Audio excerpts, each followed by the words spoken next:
2 negative charges, 2 negative ఉన్నాయి కదా. కానీ ఈ మధ్యలో ఉన్న స్ట్రక్చర్లో ఆ 2 నెగిటివ్లు మోర్ ఎలక్ట్రోనెగటివ్ అయిన ఆక్సిజన్ మీద ఉన్నాయి.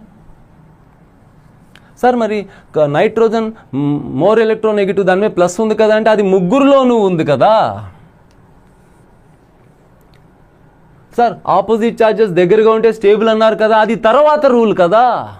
ఆపోజిట్ ఛార్జెస్ దగ్గర ఉంటే స్టేబులే, అది తర్వాత అప్లై చేయాల్సిన రూల్ కదా. ముందు రూల్ ఏంటి?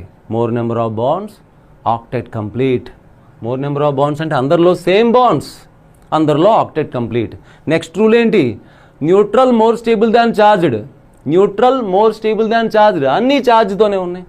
ఆ తర్వాత రూల్ దగ్గర ఆగాం. ఆ తర్వాత రూల్ తేల్చుకునే నెక్స్ట్ రూల్కి వెళ్ళాలి. తర్వాత రూల్ ఏంటంటే మోర్ ఎలక్ట్రోనెగటివ్ మీద నెగిటివ్ ఛార్జ్, లెస్ ఎలక్ట్రోనెగటివ్ మీద పాజిటివ్ ఛార్జ్ ఉండాలి.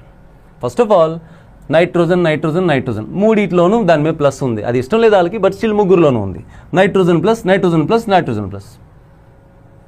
ఓన్లీ డిఫరెన్స్ ఈజ్ ఉన్న 2 నెగిటివ్లో ఈ స్ట్రక్చర్లో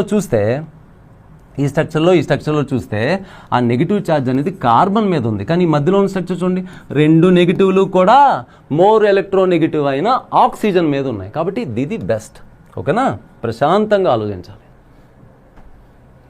next, there are 3 canonical structures of naphthalene. నాఫ్థలీన్కి 3 canonical స్ట్రక్చర్స్ ఉన్నాయంట.